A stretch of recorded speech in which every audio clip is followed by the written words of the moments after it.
Good morning, everyone. So, I'm back again with another installment of Early to Rise. Early to Rise is my new early morning series that is aimed at helping me help myself while helping you.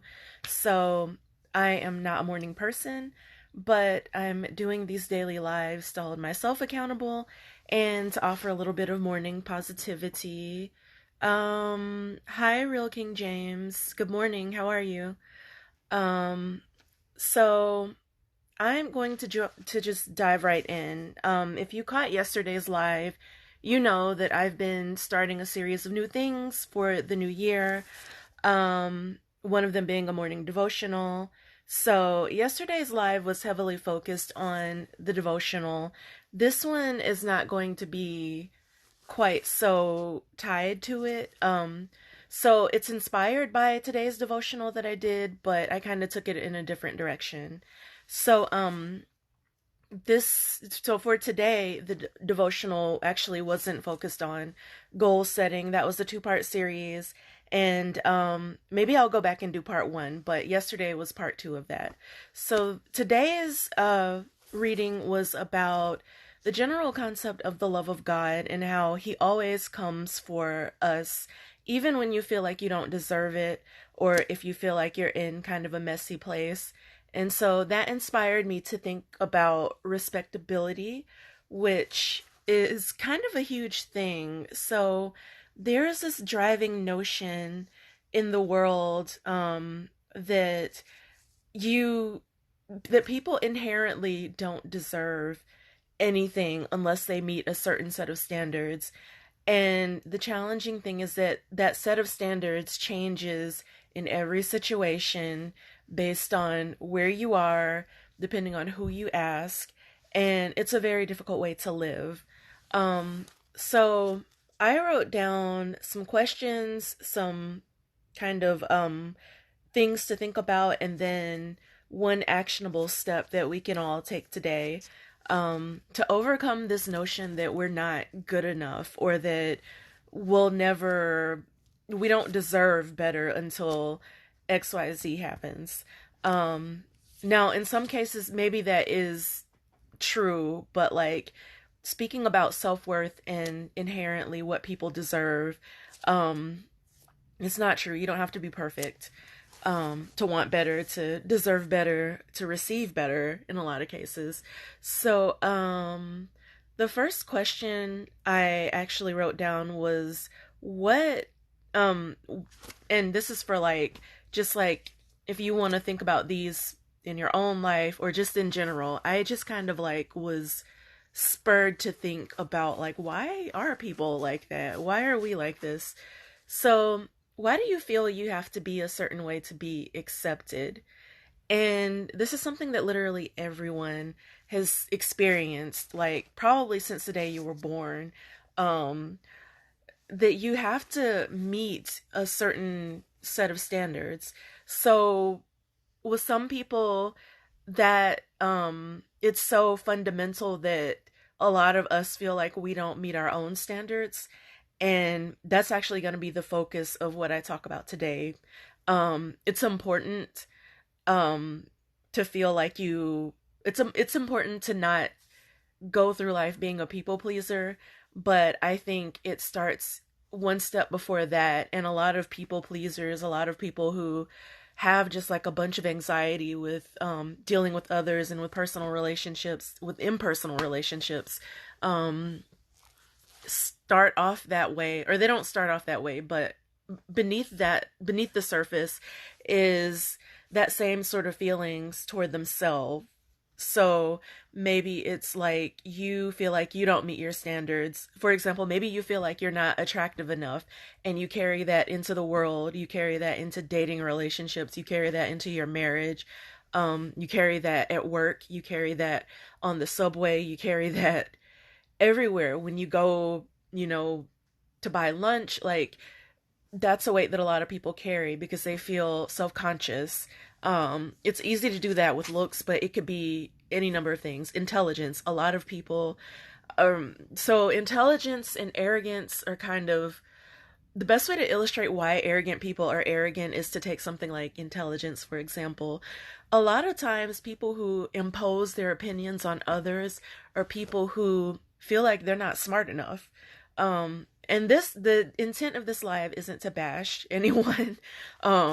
It's not to go in on people for their personal characteristics. Maybe some of you struggle with some of these things, and it's not bashing at all. It's just illustrating that a lot of things that are manifest out in the world start at home and start within.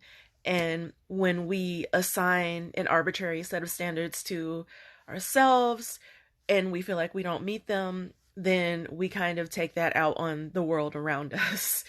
Um, so yeah, why do people feel that way? It can come from a lot of places. Typically, it comes from parents. You might have had a bad experience in school. You might have had a sibling that just like bothered you. Or maybe you had a sibling that was really good at something and your family, your not even your parents, like your extended family maybe celebrated that, but because you weren't good at it, you felt like you were in the shadows. Could be academics, could be sports. Maybe they were really attractive. Maybe they were a talented singer. We all have a bunch of different unique gifts that don't necessarily overlap with the next person. That's what makes the world great. We each have our own unique ways that we can shine. But it's hard if you're in an environment where you feel like people don't value what you bring to the table, or who you are. Um, Inherently just like value you as a person. That can be a struggle. And over time that struggle becomes like the way people say you have a chip on your shoulder. It becomes a thing where you constantly feel like you're battling against it. um and you take that battle out on people who may have just met you. um so, yeah, it's important to get to the bottom of why. Ask yourself if you do feel like you have to meet a certain set of standards to feel okay, to be accepted. Ask yourself if you accept yourself, because for a lot of us, the answer is really no. We've just never sat down and thought about it and had that conversation with ourselves. Um, so, delving a little bit deeper, if you do identify these feelings within yourself, ask yourself, do you feel like you are deserving of kindness? And that is another question that people may be surprised to find that the answer is no. Um, and I don't know, it just takes the soul searching and really evaluating how what comes out of you and tracing that back to where it's coming from within, um to kind of get to a place where you can be honest with yourself about these things. But oftentimes people who don't feel like they deserve kindness themselves, you can't go into the world. Some people do, but like most I yeah, I'll say most people realize that you can't go into the world telling people that you, or overtly telling people that you don't think you deserve kindness. So that becomes disguised as mistreating other people before they have the chance to mistreat you. Um, or it could be, it could also manifest itself as being like overly reserved, or just like not liking people at all, not giving people a chance because you feel like you don't deserve anything good from your interactions with people, so you just kind of avoid them altogether. My friend's sister comes to mind. So I don't think I shared this on my Instagram, but I have a friend whose sister is has really bad social anxiety, and her thing is that she thinks that she's strange, and because she carries the belief that she's, in her words, a weirdo, um, she kind of avoids people, I think, because she does, if you think you're a weirdo, you don't want to be reminded that you're a weirdo, even though she's not a weirdo. Um, she's just really shy. But if you've got it in your mind that this negative thing is true about you, then you shy away from relationships. You don't want to talk to people. You avoid interactions because you don't want to be reminded of this thing that you think is true, but the rest of the world probably doesn't even notice or believe about you, until you start speaking it and drawing attention to it. Um, so The next point, the next question for self-reflection is the way you treat others a reflection of your relationship with yourself? And that ties into um really what I just said. So, do you avoid others because you feel like um there's nothing good to be gained from interacting with other humans because you have this thing about yourself? Do you mistreat others again because you're afraid they'll mistreat you first, or maybe someone else mistreated you and you think you're weak? That's another really popular one. So a lot of people struggle with thinking they're weak, and you don't want to go into the world and show that weakness, so you have to preemptively strike other people, or you have to, maybe you're dishonest about a lot of things because you don't want anyone to know the truth about you, um, or your perceived truth about you. There are a multitude. There's a multitude of ways to throw up these sort of obstacles and mirrors and prisms to kind of like divert people from getting a view of your true self, or what you think is your true self, even. Because again, like, you may think you have big feet, and so you avoid shoe stores, but really your feet are average size or something. I don't know. All about self perception. That's the point that I'm trying to get at. So, um, yeah. So delving deeper into that question about whether the way you treat yourself, or whether the way you treat others is a reflection of how you treat yourself. Spoiler alert, the answer is generally yes, even if you treat people really well. Um, Generally a reflection of your relationship with yourself. That could be for better or for worse. And delving deeper into that, I will say, so if you are unkind to yourself, meaning if you have low self esteem, if you constantly antagonize yourself and feel like you can't get things right. Hey, Faith Rains, good morning. Hey, curly headed black girl, good morning. Um, but getting along with the point I was just making. So if you are unkind to yourself, um that can manifest itself in two very extreme ways. So you might overcompensate, meaning basically you kind of become a doormat. You feel like you have to be extra nice to other people because you feel like you're not good enough. And of course, the world is like a cold, crazy place, so sometimes people might try to take advantage of that. And obviously, that's not good. So, the second way that people who struggle with this relationship with self, and you're unkind to yourself, you might undercompensate. So that means that you don't have much kindness to offer others because you haven't really experienced kindness for yourself, and you don't really have eyes to see it, because that's not your inner dialogue. And so maybe you're mean to other people. Maybe you are, maybe again, like, it could be avoid excuse me, it could be avoidance. It could be self sabotage. You might sabotage your relationships as a result. And all of that comes from these things that we've not worked out within to get to a place where we can say, you know what, I deserve kindness and it costs me nothing to give it. And that's another cliche. It costs nothing to be nice, but a lot of us don't even realize that at the very base, like at a very basic level, that it really costs you nothing, because, people are afraid that kindness is weakness.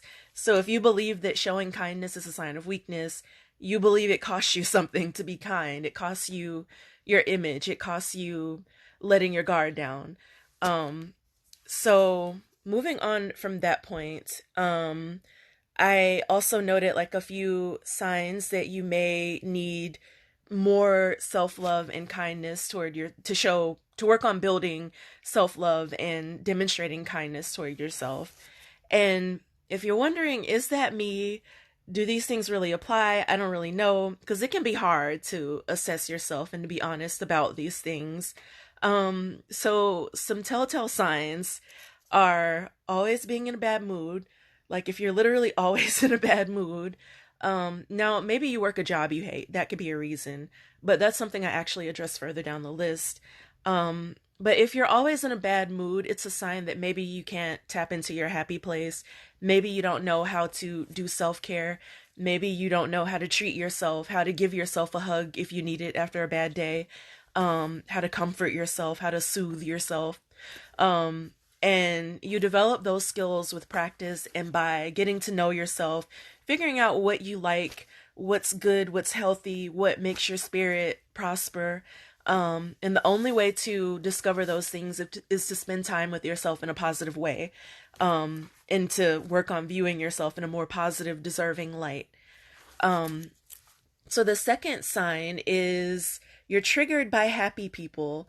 And by happy people, I don't mean like people who have this facade to mask what's really going on. So like they only express one emotion and it's just like level 10 over the top happiness about everything. They love mosquitoes, earthquakes, it's all great.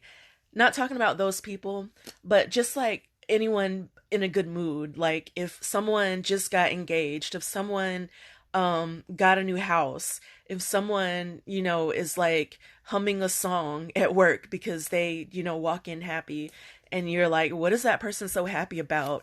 That house is probably going to go into foreclosure. Well, really that guy is probably cheating on her anyway. Like if you can't be happy with other people, if you can't be happy for other people, or if you feel like you need to leave the room when other people are happy around you, that's a sign that you need to work on that level of self-love and kindness, and know that when this isn't a problem for everyone, but some of us feel like because even if you're in a bad space right now and another person walks in and they're happy, it doesn't mean that there's no happiness out there for you. It doesn't mean that yours isn't coming. It doesn't mean that they're getting all the good luck.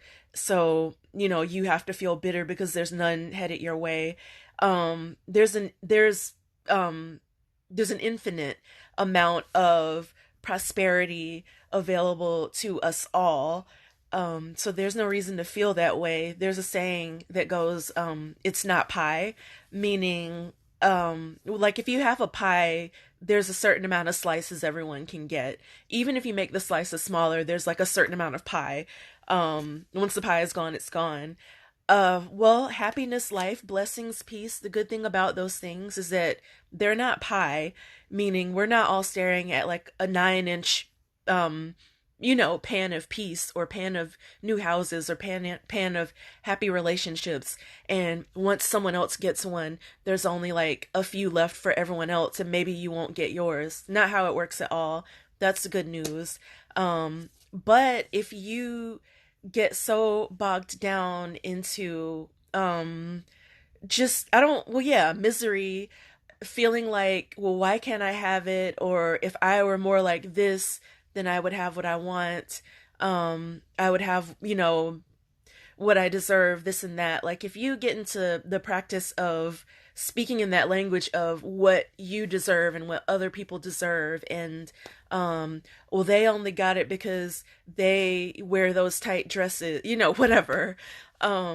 Then that gets you into that thinking of finite blessings, finite prosperity, finite peace, when that's not how the world works, believe it or not. Um, More than enough time on that point. So, next point is if you're afraid to show emotions or to be yourself. So, yeah, that can be hard. And there can be several reasons why you don't feel comfortable being yourself. And it's not always a reflection of not loving yourself. For example, you might be in a setting where, I don't know, like you're dealing with some oppressive people.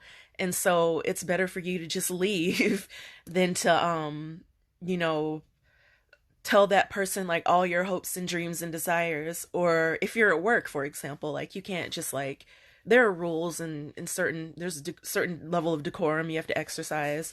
But in general, if you're always getting back to like the happy person who keeps up that facade and they never have a bad day, or they never, get a flat tire or whatever the case may be, and when they do, then it's great. It's okay to have a range of emotions as long as you um control them. um But if you just feel like you have to, people who are always like, I'm fine, it's fine, I'm fine, it's not always fine. And it's okay for it to not always be fine. And you don't have to always tell people you're fine. Um, and a lot of times we feel compelled to just like say yes and nod and say we're fine because either you feel like you're in a situation where you feel like you have to go along to get along and you don't deserve better. You feel like you don't have the resources or the tools to get out of that situation. You feel like you're afraid that you're going to be overtalked. There's a fear of standing up for yourself. On some level, maybe you feel like it's not worth protecting and defending yourself. And that can be done in a civil way. It doesn't have to be like attacking people, like just, cursing people out. Like it doesn't even have to take that shape and form all the time. But, maybe you feel like a lot of people feel like their opinions don't matter or their needs don't matter. Even more important than opinions, needs. So like if your needs aren't being met in a situation and your go-to answer is I'm fine, that's a level of self-love and self and kindness to yourself. Like why are you torturing yourself? Articulate that you're not fine, that your needs aren't being met, and that something has to change. And you can do that completely calmly and, no, sometimes it's not possible to do that peacefully due to the other people involved, but work on your exit strategy or whatever you have to do.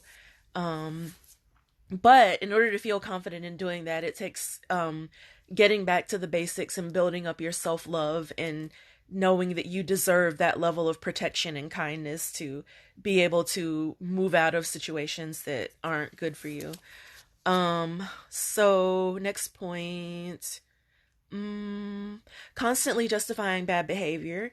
So, and this could be so subtle.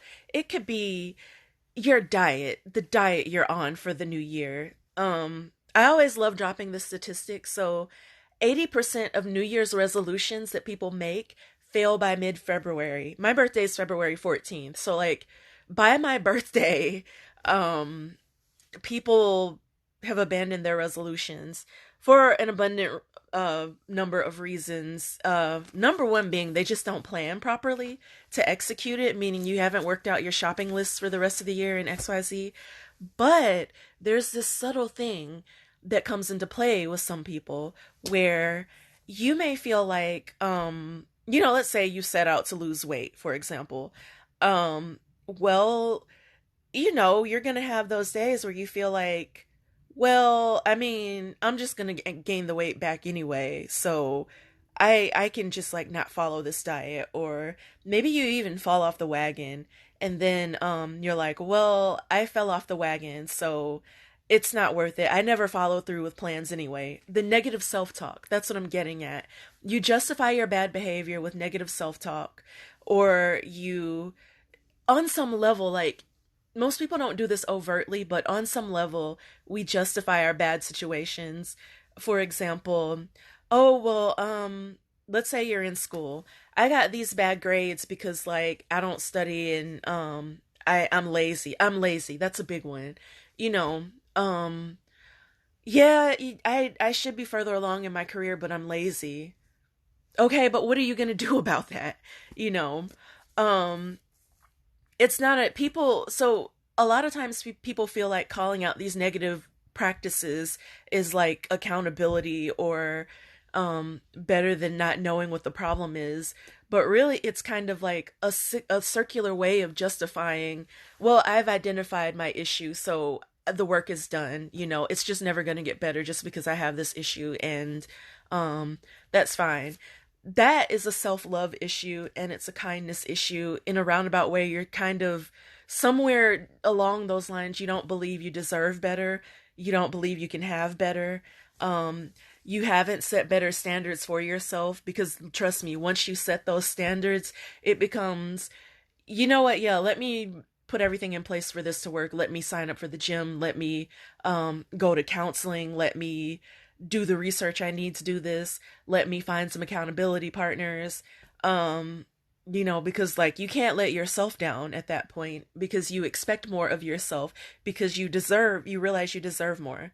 So, in addition to that point, actually, Oh, so there's one more. No, actually that's it. Yeah. So the next point is unhealthy relationships, justifying other people's bad behavior. Again, that ties a little bit into what I was saying before. Um, so maybe you have like a bad group of friends, or not say bad, but group of friends that are going in a direction you don't want to go in, or maybe you're in a relationship where like you're being talked down to, or like you're justifying that other person being mean to you. Or you might even be telling yourself that they're not really being mean or mistreating you, but from the outside looking in, and if you were to be honest with yourself, they are doing stuff that they shouldn't be doing.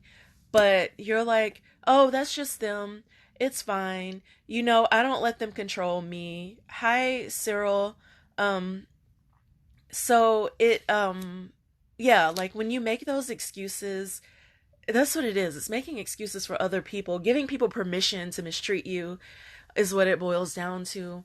Um, so when that happens, when you find yourself doing that, that's a huge red flag that it's time to get back to some self love and some kindness. Being kind to yourself dictates that you don't let other people mistreat you. Um, yeah. So, like, and that's another thing. Like, when you're willing to let someone else mistreat you, it's a reflection of the fact that you allow yourself to be mistreated by yourself. So on some level you're kind of used to it, and it may be subconscious, where like you're constantly beating yourself up, and then when someone else in the world beats you up, um in a more subliminal or subtle way, you're accepting of it because it's what you're accustomed to feeling that way. So anytime abuse, anytime negative behaviors, anytime anything that's unhealthy that doesn't add to your growth becomes acceptable to you, it's time to step back and reevaluate your level of self-love, your standards, um, and ask yourself why you're not being kind enough to, yeah, like eliminate people who don't mean you well and don't, beyond meaning well, people who don't treat you well. Because even with good intentions, like a punch in the face is a punch in the face. Um, you're still gonna have that black eye. So, yeah. Anyway, extreme example, but you know, whatever. I'm trying to illustrate it.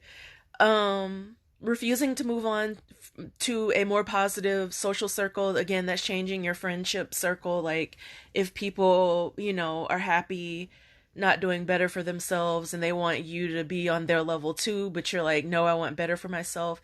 Don't feel obligated to go along with the crowd. You got to love yourself enough to want to provide more for yourself, and also be kind enough to yourself to not, force yourself to remain in stagnant situations. It's like forcing an animal to stay in a cage that it's outgrown. Don't do that to yourself.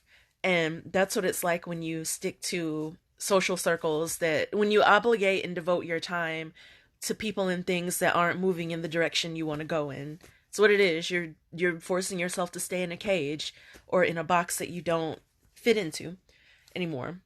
Um it's not to say you can't visit those people in their cage. Maybe you can do that. As long as it doesn't trigger you to backslide, but you don't have to live in the cage. Um so difficulty moving on when you make a mistake. Yeah, so loving yourself, being kind to yourself means giving yourself the grace to make mistakes and to acknowledge that they are mistakes, and then to move on because you've forgiven yourself, right? When you forgive yourself, you don't owe yourself the guilt thing, constantly replaying it in your mind. You don't have to punish yourself by like staying in bad situations or like wallowing in the dirt. Sorry, I'm just like readjusting because my leg fell asleep. Okay. I was sitting on my leg. Um, it means on the flip side of that, it means you can admit when you make a mistake. Once you realize you make a mistake, you can admit it. If you got to apologize to somebody, you can do that, because if you love yourself and if you're kind to yourself, you know that being kind to another person costs you nothing. Like, it really costs you nothing. And you kind of owe it to them. You do owe it to them if you've wronged them, to apologize. And otherwise, you like That's like a debt that you kind of carry if you don't make things right, if you don't apologize for your mistakes. That's not to say you have to go around over apologizing, but like, acknowledge if you've done something wrong, or if you misstep, had a misstep, or you misspoke or whatever. Just a quick acknowledgement, a quick but sufficient acknowledgement, like let that person know that you mean it, obviously, and then you're free to move on. If they want to keep you there, then that's a self-love, self-kindness. um I don't know, maybe even beyond that, some issues for them to work on. But you forgive yourself, and you've what's the word, like made restitution or whatever with that person.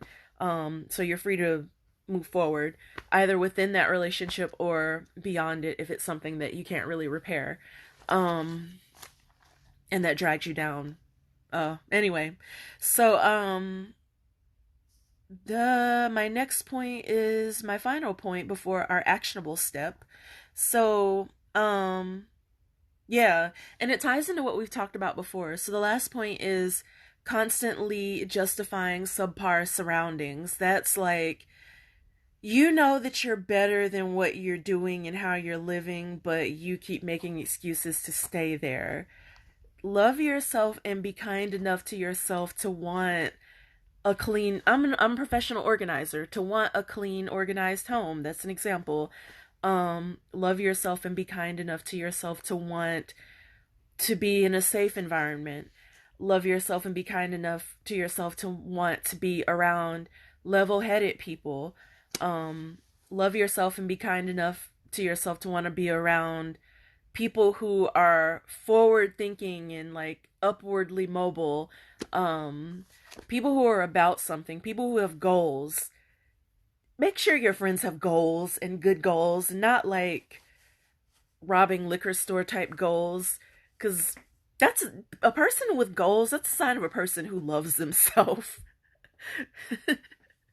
Seriously, I mean, think about it. Like, you set a goal because you believe you can have better, even if like that belief, isn't strong at first. Like, you see the potential, you acknowledge that there's better out there, and you want it for yourself. It's like you are your own baby. You want this wonderful life for your inner child, let's say, or the baby we have to parent ourselves. That's a whole other life. But like, learning to parent yourself and to give yourself what you may not have gotten, or what you need today, that's not readily accessible from other people.